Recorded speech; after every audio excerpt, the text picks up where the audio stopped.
You know that saying, buy a house, live peacefully, enjoy your privacy? Yeah, that dream vanished the day I met Karen. It all started when I moved into my new home on Willow Creek Lane, a quiet suburban street lined with perfect lawns, pastel mailboxes, and way too much gossip. I'd worked hard for this house. After years of renting, I finally bought my own little slice of peace, a modest home with fenced yard, a small workshop, and, most importantly, a big wooden gate that led to my driveway. What I didn't know was that my new neighbor, Karen, believed she was the queen of the HOA, and her teenage son, Tyler, well, he was her self-appointed enforcer. At first, things seemed normal. Karen smiled too wide when I waved. Tyler stared a little too long at my tools when I worked in the yard.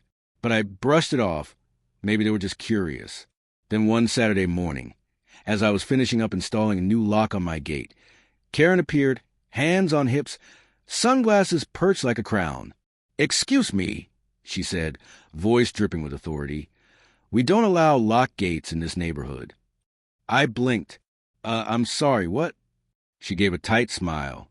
"The HOA requires all gates to remain unlocked for aesthetic consistency." I laughed before I could stop myself. "That's not a real rule." Her eyes narrowed. "It is in our community guidelines." But here's the thing. My property wasn't part of the HOA.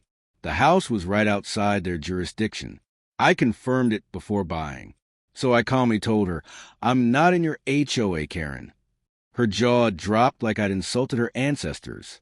And from that moment on, I knew peace was no longer part of my neighborhood package. Over the next few weeks, things got worse.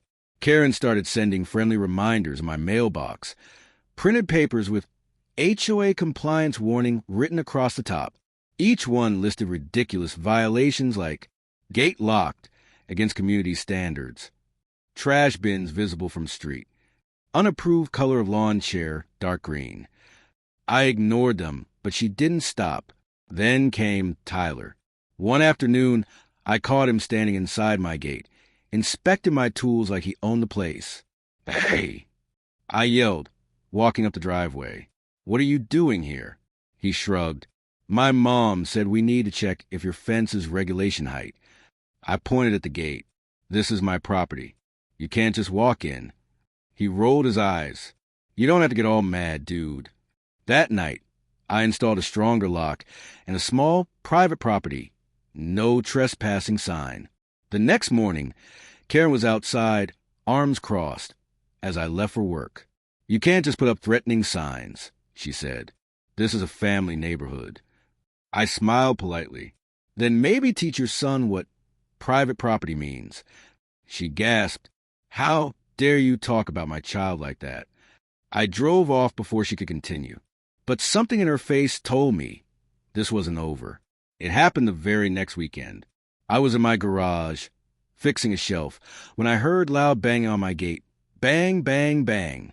Then Tyler's voice. "Hey, open up." I walked outside. "What's your problem?" "You locked the gate," he shouted. "We can't get through to the path." I frowned. "What path?" "The shortcut behind your house. We always use it to go to the park." I shook my head. "That's my property, Tyler. There's no public path here." He stomped his foot like a toddler. "You can't stop us." I didn't even get a chance to reply before he pulled out his phone, yelling, "I'm calling 911. You're blocking public access." I honestly thought he was joking. Until 5 minutes later, I saw the flashing red and blue lights. 2 officers walked up, looking slightly confused. "Sir," one said, "we got a call about a property dispute." Tyler jumped in before I could speak. "Yeah, he locked us out of the community path." The officer turned to me. "Is there a public easement here?" I handed him the property map I kept in my workshop. "No, sir. This is a privately owned lot. The gate leads to my driveway, and there's no easement." He glanced at it, nodded, and then looked back at Tyler. "Son, this isn't public property. You can't demand access." Karen came rushing over, waving her phone like a sword. Officer, he's violating HOA rules." The second cop sighed. "Ma'am, he's not part of your HOA." She froze. "What do you mean he's not?" I mean, the officer said firmly, "You have no authority here. If you keep harassing him, you'll be the one facing complaint." Her mouth open and closed like a fish out of water. Tyler muttered, "This is so unfair." The officers left, giving me a sympathetic nod. I stood there watching Karen's perfect suburban world crumble. Just a little. For a week after that, I didn't see much of Karen or Tyler. I thought maybe, finally, they'd learned their lesson. Then one morning, I stepped outside to find my gate covered in sticky notes. Hundreds of them. Each one said things like, "HOA property, unlock gate," or "You're not welcome here." I took a deep breath, peeled them off one by one, and decided no yelling, no cops, just documentation. I installed a small security camera above my gate. And of course, it didn't take long. That evening, my camera caught Tyler sneaking up with a screwdriver, trying to remove the lock. Gotcha. The next day, I called the same officer who'd come before.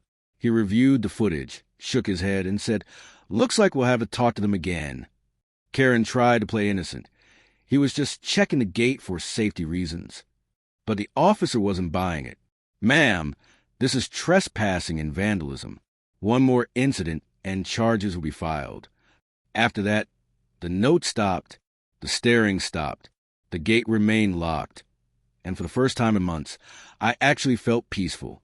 I started spending my weekends fixing up my garden, grilling on the patio, and laughing with my friends who came over to hear my HOA horror stories. Every so often, I'd catch Karen glaring from across the street, but she never said a word again. A few months later, I was at the local grocery store when I ran into one of the other neighbors, Mr. Jenkins, an older man with a friendly smile. He said quietly, "You know, we all saw what Karen tried to do. Everyone's tired of her. Turns out, she made enemies all over the neighborhood, constantly reporting people for violations that didn't exist, calling police for loud kids, even complaining about mailbox colors. My situation was just the latest in her long list of petty crusades." A week later, I got an envelope in my mailbox, this time not from Karen. It was a petition, signed by over a dozen residents, asking the HOA to remove her from a board. And guess what? They did. I never thought locking my gate would lead to that kind of change, but maybe it was the final straw the neighborhood needed. Now, when I sit on my porch in the evenings, sipping coffee and hearing laughter from nearby houses, I can't help but smile. Because sometimes standing your ground, quietly and firmly, teaches people more than any argument ever could. As for Karen and Tyler, they still live there, but they keep to themselves now. And every time I walk past my gate, that sturdy lock reminds me of one simple truth. No one has a right to control your life or your property just because they think they have power. Sometimes, the best revenge is calm confidence and a well-locked gate. If you enjoyed this story, don't forget to like, subscribe, and turn on the notification bell.